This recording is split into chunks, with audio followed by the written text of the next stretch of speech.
All right, we're off and running. So welcome to, make sure you get the week right, week 6. Yep. So we're in week 6, and as you'll know from, I lost you there, Liz. I don't know what happened to Liz? She's gone. She'll come back, I guess. I might just wait a minute, Doug. We'll see if Yeah, Liz no worries, Mark. All good, pops Mark. back in. Yep. I'm not sure what happened there. She's there, but she's not there. Oh, okay. Oh, yeah, 2 people. Oh, yeah. Oh, no, there's Renee's come in now. Yep. Hey, Renee. We just Sorry, started. I had a problem joining tonight. I don't know what the problem was, but I've rectified it. No, that's all good. We lost Liz for a minute, but we'd only just kicked off and Liz sort of dropped out. So we just were sort of, you're on mute, Liz. Oh, sorry. It must be gremlins in the system, I think. I don't know what happened. No, that's okay. So we were just, so you're not late, Renee, as it turns out, because we were just hanging on waiting for Liz to come back into view. So we are recording, so we'll get started. So as you know, last week I put some stuff up and made a decision to push the assessment back for a week. I did that for a number of reasons. First and foremost, just to make sure that I was comfortable that you had the information you required to do the assessment. So I put a lot of stuff up, as you know, on Sunday, and we will look at some more stuff today. So hopefully you'll be prepared to get that done.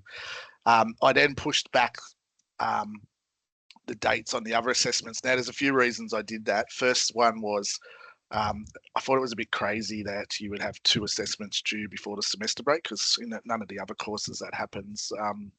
I'm not sure about your other trauma course that you're doing in the diploma if you're doing it, but so we pushed that back. It just gives you a bit more time, so you can still work on it whenever you want, but it just means it's not due till the first week after the holidays, and it gives you the holidays to sort of do some work on it if that's what you want. So in week 9 we will talk about assessment 3, and the last assessment that was actually I couldn't understand why it was due on week 12, because generally speaking, they're always due week 13, which is the week after we finish. And then I realised that someone had, when the course was set up, they had the correct week. It said week 13, but they had the wrong date. So it sort of brings us back into line. So, there was nothing to stop anyone. The what do you call it? The topic hasn't changed per se for the second assessment. So if people were ready to do it, they still probably were able to do it. But I just didn't feel comfortable that I just felt like we hadn't provided you everything that you would need.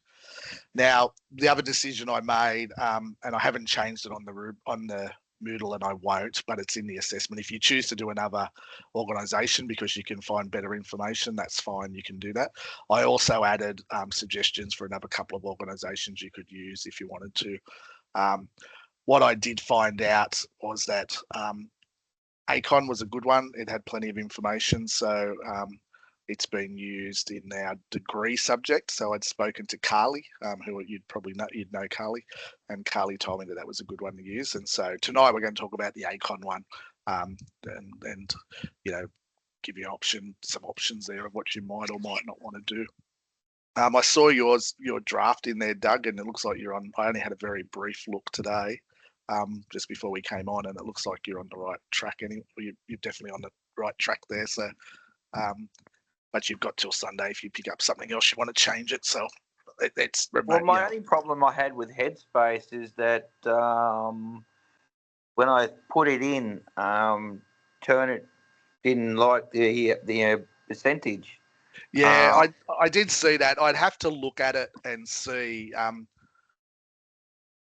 because what I look at is really it depends more on how do I explain it? Sometimes you can have a high rate and it's because there's other references and things. So at 31%, and that's what it was. It was mostly blocks of words that I've used in a sentence. Like it was like in its 30s, but when you go and have a look at it, yeah, and it's just blocks of words, and it's not a whole sentence or a paragraph. It's just a lot of the wording, because I'm guessing a lot of people have used that topic over the years, and I guess, and they've used similar words or Yeah. ideologies of it. Yep, quite possible. I'll have a look at it. If I'm concerned about it, I'll let you know. But I don't think it'll be probably fine. It's still not. It's not extremely high anyway. 31. I think it was around 30%. Yeah, it was about 30%. Yeah. That's not extremely high. So I'm only going to be concerned if there's like whole paragraphs. Sometimes you get things like that. It's just a short blocks. That's all. Yeah, and because you're using you're using stuff that's published on the internet, for example, it's probably is going to pick stuff up. Pretty well. I used multiple references as well as their own website, and so there was a lot of multiple locations that I'm guessing that they've used in the past for other students. Yep, cool, no worries. All right, so this is just this is not the whole all the bits that are on the Moodle. I've just picked out. I thought I'd change that, but didn't work. Why didn't that work? Just let me see what I've done here. Yeah, okay. Let me get rid of that one. We'll get the other one up that I just adjusted a bit. Stop sharing. Okay, stop presenting. Okay, let's get this other one. All right.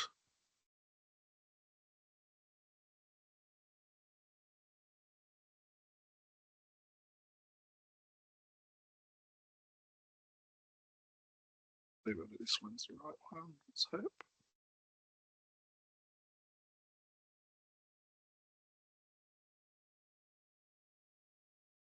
No, don't know why it's doing that. All right, that's okay. I won't muck around it. I had highlighted a bit on this just to sort of point out, which I can still talk to anyway. But so basically, you've got to pick a topic or pick a organisation. You can use any of them. As long as you can find what you need to find. And as I said, you've got choices of other things. If you want to use something else, just let me know that you're doing that, and I can. That's all good. I just wanted to say, basically, when you're looking at it, if you don't find specific things around what you're looking for, so I highlighted this. So where you cannot find information on a specific aspect of the assessment, you will need to apply research to your analysis to identify what a trauma-informed organisation could do in relation to that aspect. So, for example, if you can't find out information about a staff induction and what topics are covered, you can basically say, citing research, how might a trauma-informed organisation do that? Okay. So you can ad lib. Well, when I say ad lib, doesn't mean you can make it up, but you can sort of like extrapolate out. If you can't find it, you just say what they should do. What I've done is I've just gone through tonight. There's two things we're going to look at. We're going to look at the slides, and these are just generally speaking about what the sort of things you're looking for in the assessment. And this builds on what I spoke about in the recording last week and in the examples that I've given you. But you're thinking about, the first thing you're thinking about is, what is a trauma-informed organisation and what does a trauma-informed workplace look like? And so you're going to be looking at define that and talk about the core principles of what is in a trauma-informed workplace or trauma-informed practice and workplace. You're going to be thinking about either this model or other models. So thinking about those headings of safety, trustworthiness and transparency, peer support, collaboration and mutuality, empowerment, voice and choice, cultural, historical and gender issues awareness, and looking to use what's in the organisation against those headings. Obviously, you're going to select the organisation. You're going to talk about their role in their client base, and how trauma might affect people within that organisation. Obviously, you're looking for policies and procedures, anything you can find around them, the environment, anything you can find about their environment, the way they train their staff, client interaction is their choice in their programs. Collaborate with clients, respect their voice. So you're looking even within things like an annual report or mission statements, things like that will give you some of that information as well. Cultural competence, so do they consider cultural and historical factors in their service delivery? And do they have any type of systems in place, so peer support systems? These are just points. They're not saying you have to have every one of them covered. They're just things to think about. You might look at how the organisation works to minimise re-traumatisation for clients as well. So things about how do they avoid triggers? Are there clear expectations and communication? Is there control and choice? So do clients have autonomy over their care or experience? And is there aspects of respect and empowerment? And like I said, if you can't find particular aspects of different things, you can just use research to say, this is what, this is what a trauma-informed organisation would have in place. What type of approaches do they use? Do they use strength-based? Do they, holistic care? Is there any challenges and gaps that are there? So is there any barriers that you can think of? Sometimes in the report, they might say what some of the difficulties are in providing the service. Anything you can, you might, if you can find anything about organisational culture, and thinking about areas for improvements. That should have been gone, that slide, so ignore that, didn't delete it. And you might think about recommendations, and really what your recommendations really are is if you can't find certain aspects of what you're looking for, that's what your recommendation is going to be as such. So it's going to be things about, a good organisation would have strategies in place. They would have they would provide ability for staff to get further training. So you're not so much going to be providing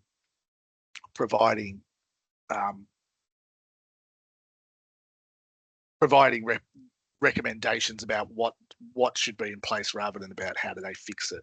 It's more because we're really, when you're going to do that, you're probably thinking, well, I don't really know the answers because we can't find it. So, but this is what the recommendations are more about, well, this should be in place. Just bringing this up. Is that what I want? That's not what I'm looking for. Wrong document. Let's go to this one. All right, I'm just going to share my screen.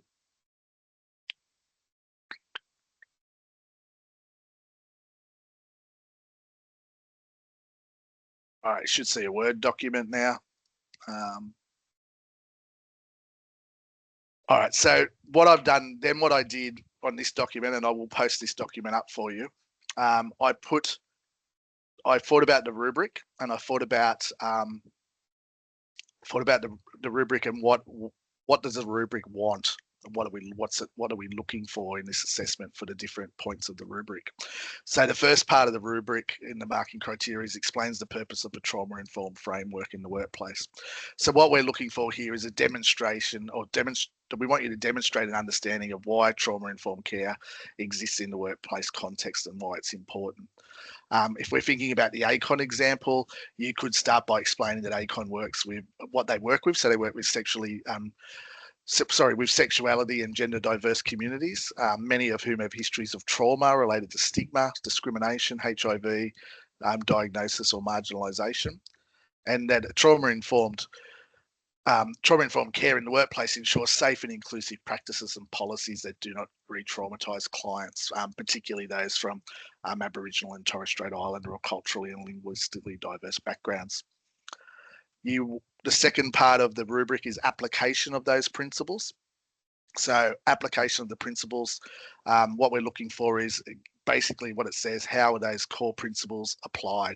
So in here, we're looking at those 6 core principles and thinking about what is it within ACON that meets those. So there could be, they've got a program called Collider Health.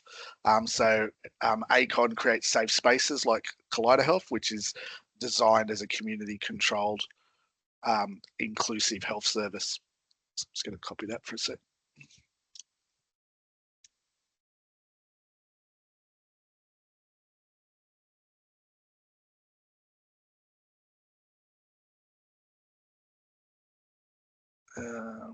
Okay, so trust and transparency. So they engage in co-design with communities. Empowerment and choice, that they involve clients in decision making. Any examples that you can think of in that space. Cultural competency. So they have a program called Hey Mob. Let's test. Like, they're culturally tailored to Aboriginal and Torres Strait Islander communities. Even if they have things like on their web page or in their documents, they have any acknowledgement to culture, whether it be Aboriginal and Torres Strait Islander communities or any other cultures. That's also something that you can look at that demonstrates cultural competency against those principles of a trauma-informed organisation. The last section is looking at trauma-informed knowledge. Sorry, not last, it's third last. Trauma-informed knowledge of skills and staff. So we're looking here is what sort of competencies do staff need? So are there any things that ACON has in place that support staff? So what type of training might they undergo in that space? And how do they do that, and anything that you can find on that. Now, again, if there's nothing you can find specifically, you just have to say, well, this is the type of skill base they should be looking to, or type of things they should be looking in to have in place, and basing that on your evidence and your research. Organisational domains of trauma-informed care workplace. So again, what we're thinking about here are things like leadership and governance, workforce development, the environment, cross-cultural, cross-sector collaboration, and client feedback and voice. So how are the clients involved in that? Some of these, the stuff between 3 and 4 may overlap a bit. So that's okay, depending on how you write your assessment up. So, they're the types of things that you need to think about for this assessment, and try to address those. Like I said, if you can't find information, then just give recommendation, or make a recommendation of what the type of thing, again, based on research and evidence, what are the type of things that should this organisation have in place for that to happen. Now, what I'm going to do is put another document up tonight, which just deals with ACON, similar to the other ones I put up, but this one will just be to do with ACON. Now, remember, these are for guidance. They're not reference. They're not necessarily 100% accurate. They're just things that I've whacked up pretty quickly, but they give you the general gist of where you're going with it. So keep that in mind, that if you're looking at them, use them for guidance. That's the main thing, and just to get you started. I've probably been overly helpful, but I'd rather be overly helpful for this time than under helpful. It is the first time we're running this course, so we're always going to find little things that we go, okay. So for example, this course will get pushed. This assessment next year will be pushed back further, so it will happen later. It'll probably be your last one rather than your first one. So don't panic about it. If you've got concerns, contact me. I think you've got a week. When's it due? The 30th. Is it 30th? Yeah. So you've got a week. Next weekend after. Yeah, you've got a week and a bit. Contact me if you need to. And we've got one due that day. I think all of our assessments are all due on the same day now. yeah, which they should have been in the first place. So don't know what happened. Yeah. I did think it was weird at the time, but anyway, I should have probably pulled the trigger earlier. But that's okay. Hopefully it's okay. But don't hesitate to contact me if we get to a point where we need to try to do a quick face-to-face. We can do that. If there's a group of you that want to touch base for 15 minutes to 20 minutes, and we can work out a time that suits, I'm happy to do that as well. You just need to communicate with me, and then we can negotiate availability. The only day, even over the weekend, if you send me an email, I'll try to respond to you. Saturday will probably be the only day that I won't respond, because I'll be out all day Saturday. Doug's down in Hobart. Renee, you probably missed that. He's down in Hobart doing some stuff with some games. He's umpiring netball. I'll be out all day Saturday at rugby. I'm involved in rugby, so it's the first trial game. So I'll be out all day doing that, but I will be in front of my computer on Sunday preparing for the next week of TAFE. So even if you message me over the weekend or send me an email, I will respond.